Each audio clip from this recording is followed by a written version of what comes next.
ये हमारा अगला सवाल, गलत साबित करो 1,00,000 रुपए पाओ। सवाल क्या है, ध्यान से पढ़िए। चारों वेद में ब्रह्मा विष्णु महेश श्री राम व श्री कृष्ण जी का नाम तक नहीं है। जी हां, जो भक्ति का संविधान है हमारे चारों वेद और पवित्र गीता जी, इनमें कहीं भी ब्रह्मा विष्णु महेश का, उनकी माता शेरावाली का और श्री राम व श्री कृष्ण जी का नामो निशान भी नहीं है। वेद उस परमात्मा की महिमा गाते हैं, चारों वेदों में परमात्मा की महिमा है।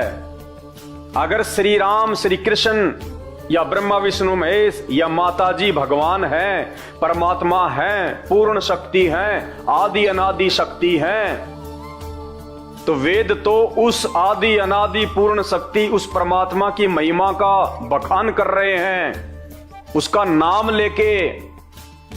अगर यही भगवान है, पूर्ण परमात्मा है, श्री राम श्री कृष्ण ब्रह्मा विष्णु महेश और ये दुर्गा जी, तो चारों वेदों में और गीता जी में इनका नाम तक क्यों नहीं है? फिर कौन है वो परमात्मा जिसकी महिमा चारों वेद गा रहे हैं?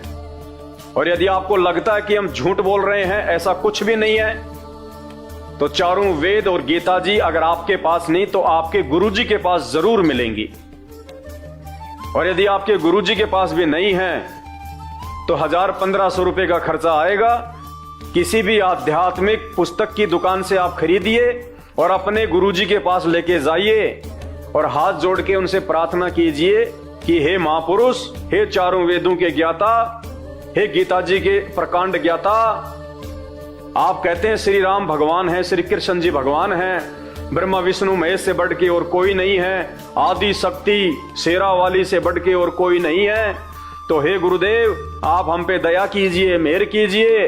ये चारों वेद और गीता जी आप खुद ही कहते हैं कि ये परमात्मा की महिमा से भरे पड़े हैं, तो बताइए इन चारों वेदों में और गीता जी में आप जिनको भगवान बता रहे हैं, ब्रह्मा विष्णु महेश को, दुर्गा जी को, श्री राम को, श्री कृष्ण जी को, इनका नाम तक क्यों नहीं है?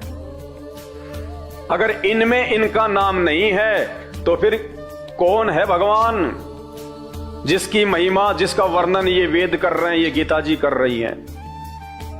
तो भाइयों, मौका है आपके पास में, 1,00,000 रुपया हाथ से मत जाने दो। बड़ा जोर लगता है 1,00,000 रुपए कमाने में, और यहां आपको मुफ्त में मिल रहे हैं। आपने केवल एक सवाल करना है जाके अपने गुरुजी से।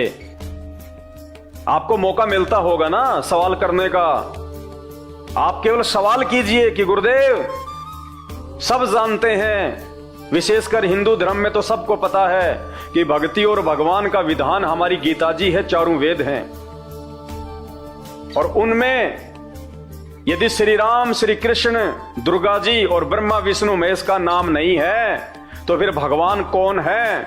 और यदि ये भगवान है तो इनका नाम क्यों नहीं है? अरे कोई मुझे कहे कि ये जो जीवनी है, ये जो पुस्तक है, ये पंडित जवाहरलाल नेहरू की जीवनी है, और कोई उसको पढ़े और फिर वो कहे भाई साहब इस पूरी जीवनी में पंडित जवाहरलाल नेहरू का तो नामो निशान ही नहीं है, तो काहे कि ये पंडित जवाहरलाल नेहरू की जीवनी है? क्योंकि अगर जीवनी अगर हम पंडित जवाहरलाल नेहरू की पढ़ रहे हैं तो उसमें तो सैकड़ों बार उसका नाम आना चाहिए। कब पैदा हुए, कौन सी जो है उन्होंने कहां से शिक्षा प्राप्त करी, कब वो जेल गए, कब उन्होंने कौन से उद्घाटन किए, सारे नाम आएंगे, बहुत जगह उनके नाम आने चाहिए। तो इसी प्रकार जो चारों वेद हैं और जो गीता जी हैं, ये भगवान की जीवनी है, पूर्ण परमात्मा की जीवनी है। और यदि आपको इन नकली धर्म गुरुओं ने ब्रह्मा विष्णु महेश, श्री राम श्री कृष्ण और दुर्गा को ही भगवान बताया है, तो इन भगवानों की जीवनी चारों वेद और गीता जी में नाम होना चाहिए। और फिर भी यदि इनका नाम नहीं है तो सीधी सी बात है, ये भगवान नहीं है, ये परमात्मा नहीं है। तो सवाल कीजिए अपने धर्म गुरुओं से, चुप मत रहिए, क्योंकि धर्म गुरु होता है वो आध्यात्मिक क्षेत्र में लोगों का मार्गदर्शन करता है, और मार्गदर्शन करने वाला यदि उल्टी दिशा दे रहा है तो सवाल करना हमारा हक है, अधिकार है। वो टीचर नहीं कहा जा सकता जो बच्चों को पाठ्यक्रम से बाहर की जानकारी देता है, वो दुश्मन है उसका। इसी प्रकार ये जितने भी धर्मगुरु हैं, ये अपने आप को आध्यात्मिक क्षेत्र का टीचर कहते हैं, धर्म गुरु कहते हैं, ये गुरु कहते हैं, अपने आप को संत कहते हैं। और यदि ये हमारे धर्म ग्रंथों से परिचित नहीं हैं, तो इनको कोई अधिकार नहीं है इन धर्म ग्रंथों को हाथ लगाने का, जो हमारे अनमोल मानव जीवन के साथ में खिलवाड़ कर रहे हैं। तो भाई और बहनों, या तो अपने धर्म गुरुओं से सवाल कीजिए, इन प्रश्नों के जवाब लीजिए, और यदि आपको नहीं दे पाते हैं तो आप YouTube पे जाके संत रामपाल जी के सत्संग सुनना शुरू कर दीजिए। आंखें फटी की फटी रह जाएंगी, और उन नकली धर्म गुरुओं को त्यागने में आप जरा भी संकोच नहीं करेंगे, जरा भी शर्मा शर्मी नहीं करेंगे, क्योंकि आपको तो अपने आत्म कल्याण से मतलब है।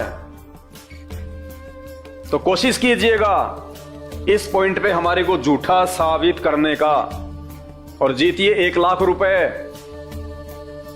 और नहीं जीत पाते हैं तो ये आपका दुर्भाग्य, लेकिन ये दुर्भाग्य आपका उस समय सौभाग्य में तब्दील हो सकता है जब आप YouTube पे जाके संत रामपाल जी के सत्संग सुनना शुरू कर देंगे।